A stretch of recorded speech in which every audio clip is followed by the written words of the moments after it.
प्रणाम साथियों। Class 12th के इस लेक्चर में मैं आपका स्वागत करता हूं।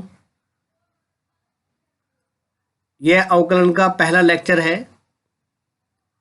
यदि आप इसके सभी पार्ट देखते हो तो आपको फिर दोबारा सीखने की ज़रूरत ही नहीं पड़ेगी।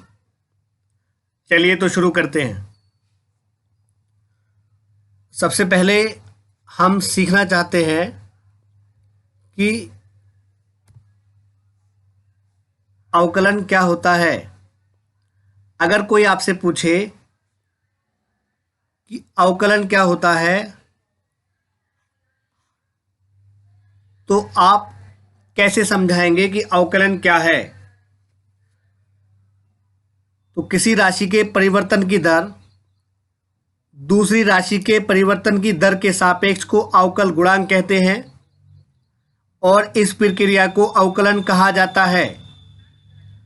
इसका मतलब ये हुआ कि अगर आपके पास कोई राशि y है और उसमें परिवर्तन dy है और यह परिवर्तन किसी दूसरी राशि x में हुए परिवर्तन के सापेक्ष हुआ है तो इसको हम अवकल गुणांक बोलते हैं।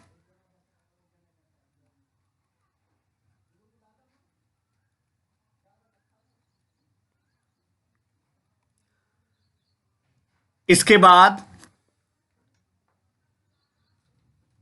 इस प्रक्रिया को अवकलन कहा जाता है। तो आपको समझ में आ गया होगा कि अवकलन क्या होता है। फॉर एग्जाम्पल, अगर हम चाल में समय के साथ परिवर्तन करें तो आपको पता है कि चाल में परिवर्तन की दर को वेग कहते हैं। फिजिक्स में आपने सीखा होगा। लेकिन आप देखिए यहाँ पर एक राशि s है जिसका परिवर्तन t में हुए परिवर्तन के सापेक्ष हुआ है। तो इस तरह से ये अवकल गुणांक है। ये बात अलग है कि हम ds/dt को वेग बोलते हैं, लेकिन हमें समझाना था कि अवकलन क्या होता है। अब बात करते हैं कि इसमें क्वेश्चन किस तरह से आएगा। इसका क्वेश्चन इस तरह से आएगा,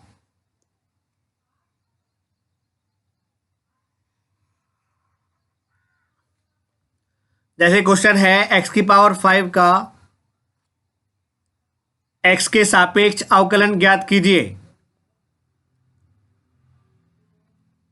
अब इसको कैसे करें। ये x⁵ का x के सापेक्ष क्वेश्चन इस तरह से आएगा। आपको एक फलन दिया गया होगा, मीन्स दैट फंक्शन दिया गया होगा और जिसके सापेक्ष हमें अवकलन करना होगा।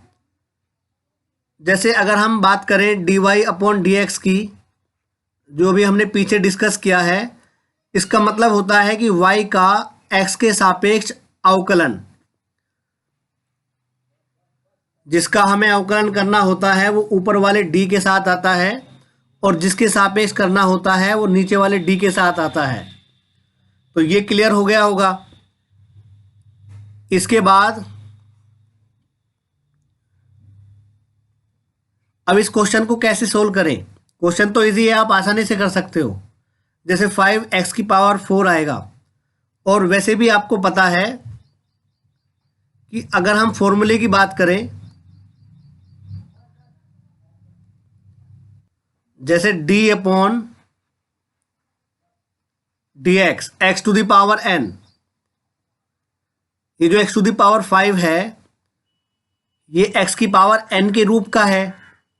इसका मतलब ये हुआ कि ये जो पावर n है ये पहले आएगी और पावर में से एक माइनस करके लिख देंगे।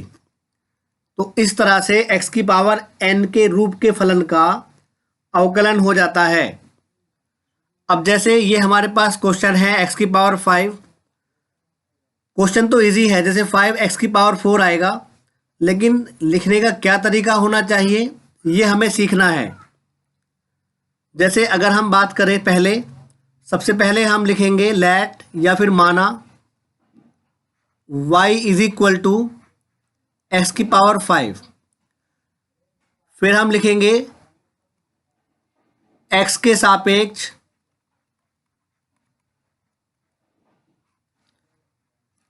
अवकलन करने पर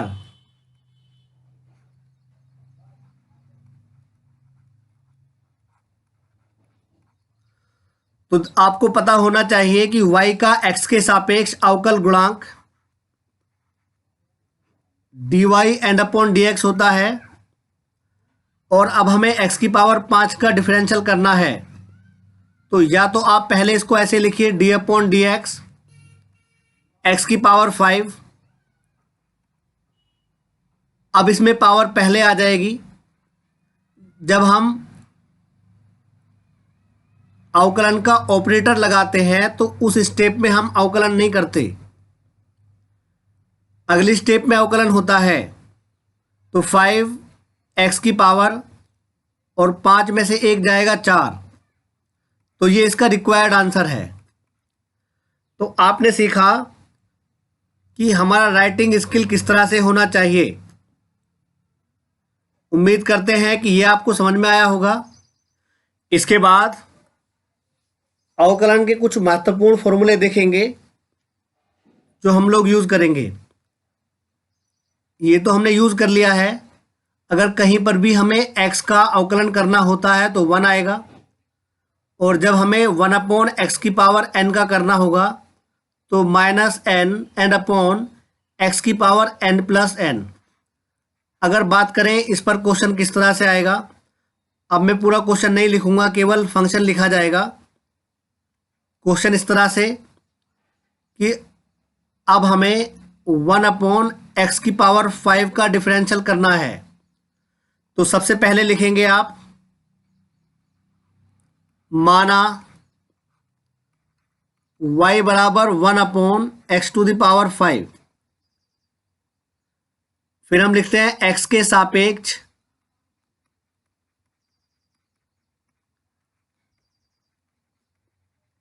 सापेक्ष अवकलन करने पर, तो y का अवकलन dy एंड अपॉन dx होता है x के सापेक्ष।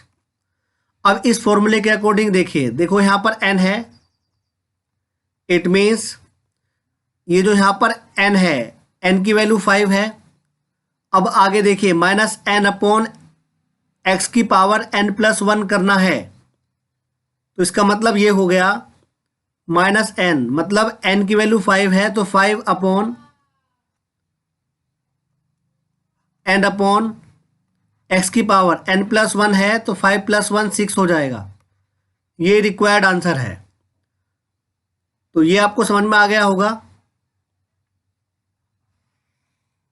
इसके बाद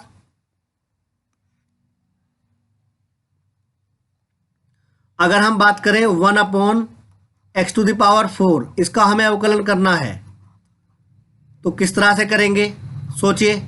ये -4 एंड अपॉन 4 प्लस 1 5।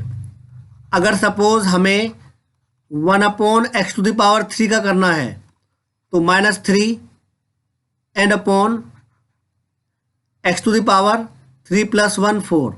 तो इस फॉर्मूले के अकॉर्डिंग हम इस टाइप के क्वेश्चन का आसानी से आंसर पता कर सकते हैं।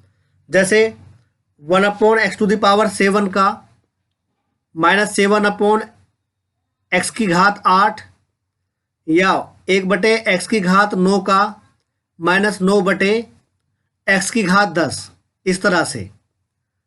अब देखिए जब कभी भी 1 अपॉन एक्स आएगा तो उसका हम डायरेक्ट डिफरेंशियल करेंगे -1 अपॉन एक्स स्क्वायर। ध्यान रहे जब किसी फंक्शन के साथ कोई कांस्टेंट वैल्यू आती है तो उस कांस्टेंट का हम कुछ नहीं कर सकते, उस कांस्टेंट को हम ऐसे ही लेते हैं और जो वेरिएबल फंक्शन होता है उसका अवकलन हो जाता है। लेकिन अगर कहीं पर अकेला कांस्टेंट है तो उसकी वैल्यू 0 हो जाती है। मीन्स दैट अगर कोई हमारे पास अचर राशि है उसका अवकलन 0 आता है। अगर √x का डिफरेंशियल करेंगे तो 1 अपॉन 2√x। ये फॉर्मूले आपको डायरेक्ट याद रखने हैं। एक फॉर्मूला आपको और याद रखना है, अगर 1/√x का आप डिफरेंशियल करोगे तो ये हो जाएगा -1/2x√x, इस तरह से। तो ये इसके बेसिक फॉर्मूले हैं। वैसे तो आपको पता होगा कि sin x का डिफरेंशियल cos x होता है, cos x का -sin x होता है, tan x का sec स्क्वायर x होता है, और cot x का -cosec स्क्वायर x, e की पावर x का e की पावर x होता है, log x बेस e का 1/x होता है, log x बेस a का 1/x log e base a होता है, और a की पावर x का a की power x into log a base e होता है। ये सारे फॉर्मूले आपको याद होंगे। अगर आपको याद नहीं है तो अच्छे से उनको याद करें, तब आप क्वेश्चन कर पाएंगे। इसके बाद देखिए, ये कुछ क्वेश्चंस हैं जिनको हमें करना है।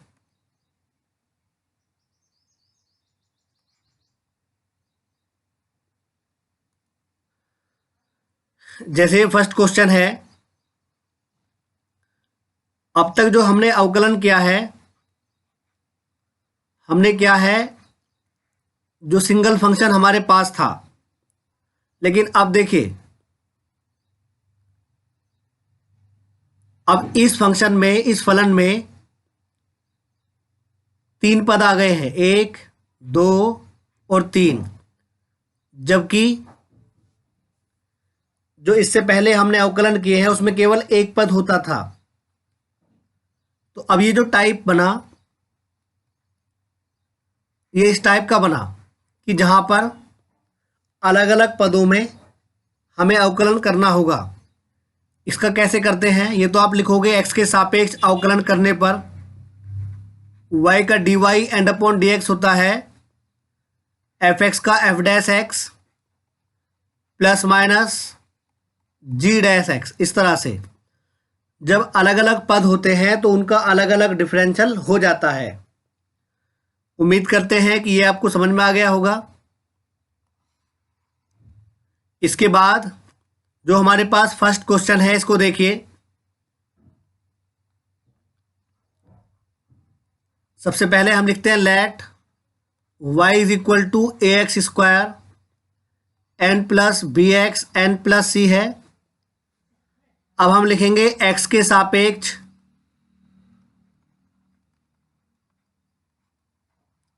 अवकलन करने पर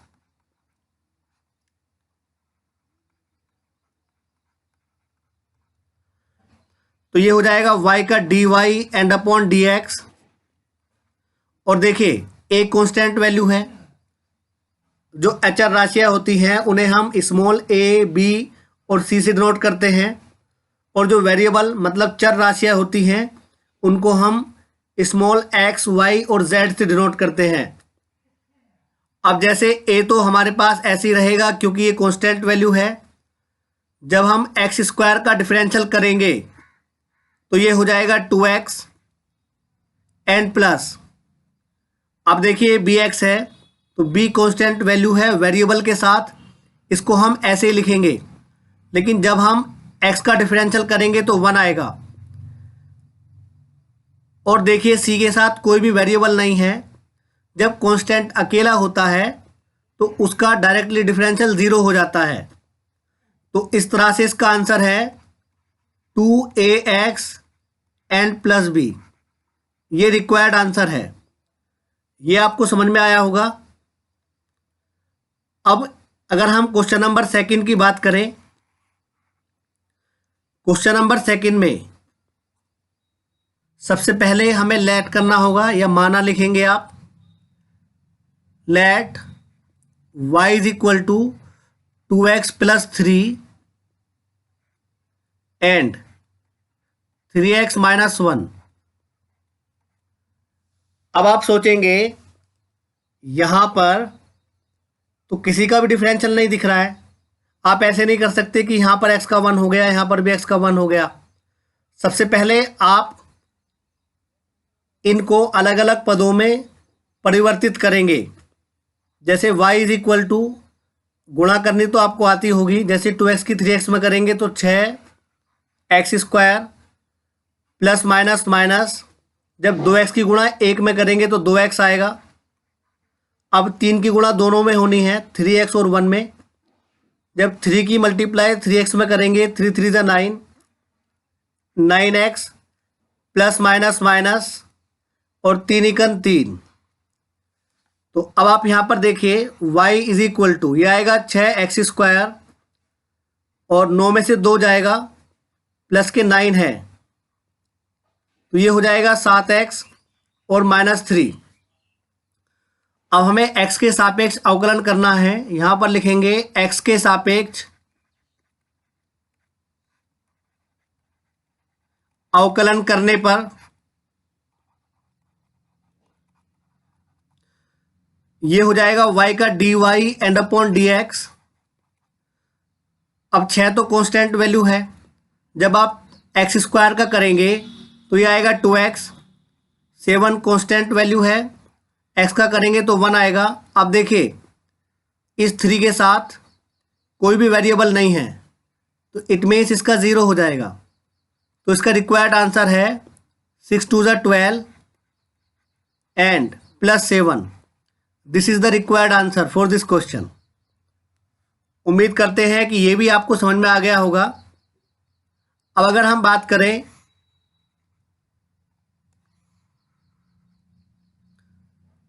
क्वेश्चन नंबर 3 की, तो जैसे ये है, सबसे पहले आप लिखोगे माना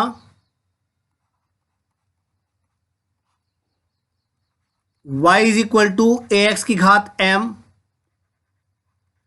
n प्लस b की घात n है। अब देखिए ये a और x मल्टीप्लाई में है, इनकी कंबाइंड घात m है, तो दोनों की घात अलग अलग कर लेंगे। तो ये आएगा a की घात m, x की घात m, n प्लस b की घात n। क्योंकि आपको पता होगा अगर आपके पास ए बी की पावर m है, जब दो राशियां गुणा में होती हैं और उनकी एक साथ पावर होती है, तो वो दोनों राशियां अपनी पावर लेके गुणा में ही अलग हो जाती हैं, इस तरह से। तो ऐसे ही हमने किया है, x की घात m है तो a की घात भी m आ गई है और x की घात भी m आ गई है। अब हम यहाँ पर लिखेंगे x के सापेक्ष अवकलन करने पर y का हो जाएगा dy एंड अपॉन dx। अब ये a की पावर m तो कांस्टेंट वैल्यू है, ये ऐसे ही रहेगा। जब हम x की घात m का अवकलन करेंगे तो पावर पहले आती है और m में से एक माइनस हो जाएगा। अब ये जो b की पावर n है, ये कांस्टेंट वैल्यू है, इसका 0 हो जाएगा। तो यहाँ पर आ जाएगा m a की घात m एंड x की घात m-1। तो ये रिक्वायर्ड आंसर है। ये भी आपको समझ में आ गया होगा। अब इसके बाद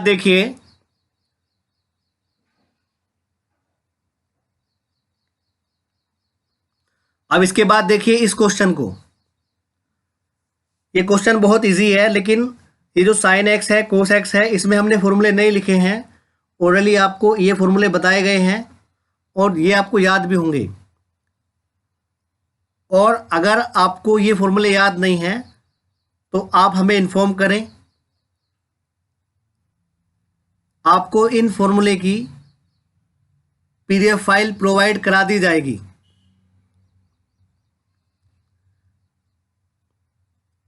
अब जैसे ये क्वेश्चन है, सबसे पहले हम लिखेंगे माना y is equal to 3 sin x n plus b cos x। ये है, हम लिखेंगे x के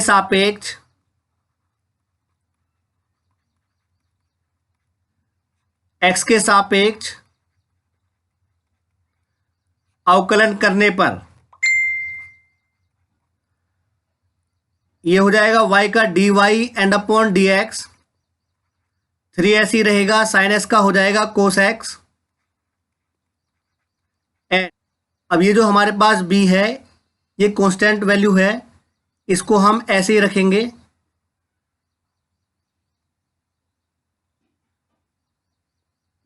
इसके बाद हमें डिफरेंशियल करना है कोस x का। आपको पता होगा कोस x का होता है माइनस साइन x, इसलिए हमने इस तरह से ब्रैकेट में रख लिया है। तो अब ये आ जाएगा 3 cos x and minus b sin x। तो ये इसका रिक्वायर्ड आंसर है। ये भी आपको समझ में आ गया होगा। एक क्वेश्चन और देख लेते हैं और फिर हमें उम्मीद है कि आपको ये कॉन्सेप्ट समझ में आया होगा और जो वर्कशीट आपको प्रोवाइड कराई जाएगी इस लेक्चर में उसको आप अच्छी तरह से कर सकते हैं।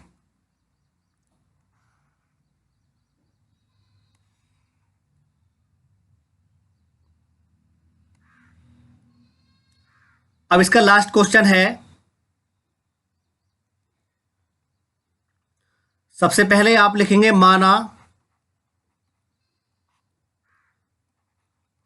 y is equal to 10x n plus 3 cot x minus 5 sec x n plus 1। ये तो आप लिख लोगे x के सापेक्ष अवकलन करने पर। तो y का आएगा dy and upon dx, 10x का हो जाएगा sec स्क्वायर x एंड 3 ऐसे ही रहेगा, कांस्टेंट वैल्यू है वेरिएबल के साथ। कोट एक्स का डिफरेंशियल होता है minus cosec square x and 5 constant value है, इसको ऐसे ही रखेंगे। सेक एक्स का हो जाएगा सेक एक्स इंटू 10x एंड 1 का हो जाएगा 0। अब आप देखिए ये हो जाएगा sec square x plus plus minus minus 3, ये कोसेक स्क्वायर एक्स एंड इसको आप लिखोगे माइनस 5 सेक एक्स इंटू 10x और ये 0 ऐसे रहेगा। ये रिक्वायर्ड आंसर है। तो ये सारे क्वेश्चंस आपको समझ में आ गए होंगे। अगर अभी भी आपका कोई डाउट है तो हमें इन्फॉर्म कीजिए, हम आपकी प्रॉब्लम को सोल्व करा देंगे। अब देखिए इस वर्कशीट को आपको सोल्व करना है। इस वर्कशीट को सोल्व करते समय अगर आपकी कोई भी प्रॉब्लम आती है तो क्वेश्चन नंबर आप लिखकर मुझे सेंड करेंगे, आपकी प्रॉब्लम को सोल्व करा देंगे। ऐसे ही वर्कशीट 1 बाय 1 आपको दी जाती रहेगी। अगर आप प्रैक्टिस हैंड टू हैंड करते हैं तो आपके सभी टॉपिक इसी तरह से क्लियर हो जाएंगे।